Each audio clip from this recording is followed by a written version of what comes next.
तेजस्वी यादव जी जब विजय सिन्हा नेता प्रतिपक्ष होकर के ये प्रश्न उठाता था और आप उसी जिले में दौरा कर रहे थे, देखने तक नहीं गए थे, तो इसके पीछे कहीं न कहीं छुपे हैं, राजद से जुड़े हैं, ऐसे मानसिकता के लोग बचेंगे नहीं।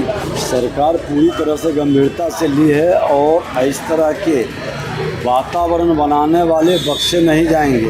तेजस्वी यादव जी जब विजय सिन्हा नेता प्रतिपक्ष होकर के ये प्रश्न उठाता था और आप उसी जिले में दौरा कर रहे थे, देखने तक नहीं गए थे। बंदी में जो माफिया इस तरह के खेल खेल रहे हैं उस पर सख्त कार्रवाई सरकार करेगी। है तेजस्वी यादव जी की हिम्मत कि घोषणा करेंगे कि हम न अपराधी को न शराबी को उम्मीदवार नहीं बनाएंगे।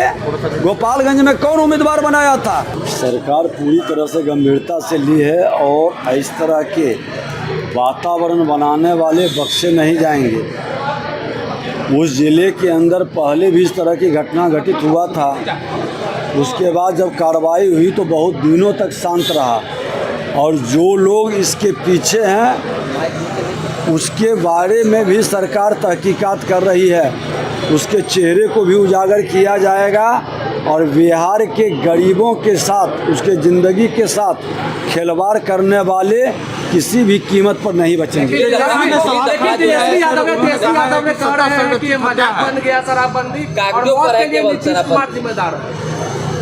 तेजस्वी यादव जी जब विजय सिन्हा नेता प्रतिपक्ष होकर के ये प्रश्न उठाता था और आप उसी जिले में दौरा कर रहे थे, देखने तक नहीं गए थे, उस समय आवाज़ उठाने में क्यों दर्द होती थी? विजय सिन्हा उस समय भी इसका निंदा किया था, इसका प्रतिवाद किया था, आज भी करता है और ऐसे अपराधी जो इसके पीछे कहीं न कहीं छुपे हैं, राजद से जुड़े हैं, ऐसे मानसिकता के लोग बचेंगे नहीं। आज भी शराब के अवैध धंधे में कौन लोग लगे हैं? शराब बनाने वाले लोगों को उम्मीदवार कौन बनाता है?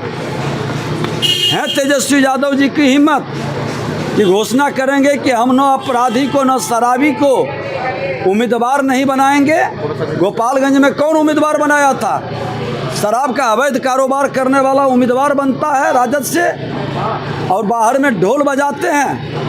ये दोहरा चरित्र, दोहरा भाषा, दोहरा खेल बंद करें। पिछली दफा जब घटना घटी थी मशरक में आप गए हुए थे, उस समय विपक्ष में थे, आपने कहा था शराबबंदी पूरी तरह फेल है, अभी क्या कहेंगे ये बताइए। मैं तो कह रहा हूँ कि शराबबंदी पूरी तरह से बिहार में लागू है और सरकार और सबकी सहमति से लागू हुई है।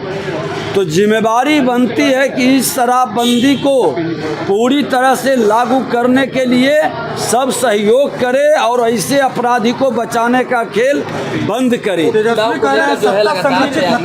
करवा रही है। अरे सत्ता संरक्षित है तो बताए ना। मैं तो उस समय बताया था कि राजद के लोगों से जुड़ा हुआ कई प्रमाण मिला था है, अभी भी पूरी तहकीकात होगी। हमने तो पूरा उस समय विरोध किया था। गोपालगंज में आप एक शराब बनाने वाला माफिया को आपने उम्मीदवार बना दिया था। वह बॉर्डर क्षेत्र है, सिवान, छपरा, गोपालगंज ऐसे जगह पर सबसे ज़्यादा इस तरह की घटना घटित हुई थी। मुजफ्फरपुर इस तरह के जगह पर ये खुल करके, क्योंकि शराबबंदी सबकी सहमति से हुई है, राजद के लोग भी समर्थन किए थे और भारतीय जनता पार्टी हम लोग भी थे। तो जब सबकी सहमति से पूर्ण शराबबंदी बिहार में हुई है तो सबकी जिम्मेदारी है कि ऐसे मानसिकता के अपराधियों के ऊपर दबिश बढ़े, संरक्षण का खेल नहीं हो और राजनीति न हो। ये शराबबंदी में जो माफिया इस तरह के खेल खेल रहे हैं उस पर सख्त कार्रवाई सरकार करेगी।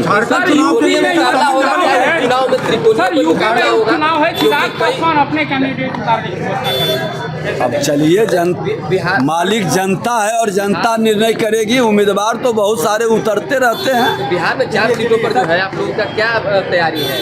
क्योंकि प्रशांत किशोर भी मैदान में है, त्रिकोणीय मुकाबले की बात। हर बार एक नई पार्टी आती है, चुनाव लड़ती है। भारतीय जनता पार्टी एनडीए गठबंधन पूरी मजबूती से फिर चुनाव लड़ेगी और सभी सीट को एनडीए गठबंधन जीतेगी। आज फिल्म नीति को लेकर सर आज फिल्म कॉन्क्लेव है, आयोजन किया गया है। पहली बार सर आपने किया है कॉन्क्लेव का आयोजन। बिहार के अंदर बिहार के छवि को जिस तरह से धूमिल किया गया है, उस छवि को बदलने के लिए और बिहार में सिर्फ नकारात्मक वातावरण नहीं, सकारात्मक वातावरण है। बिहार के सांस्कृतिक, ऐतिहासिक, धार्मिक विरासत को दुनिया को बताने के लिए, नए और बाहर के लोग को ला करके यहाँ के नौजवानों को रोजगार का भी अवसर देने के लिए यह कार्यक्रम हम लोग फिल्म नीति जो लाए हैं। आज इस फिल्म से जुड़े हुए हमारे प्रोड्यूसर हैं, एक्टर हैं, इन्वेस्टर हैं और यहाँ शूटिंग करने वाले की जमात को पूरी तरह से आज हम उन लोगों के साथ बैठेंगे, चिंतन करेंगे। बिहार नकारात्मक अराजकता, जंगल राज के चक्कर में नहीं फंसेगा, विकसित बिहार की ओर कदम बढ़ाएगा।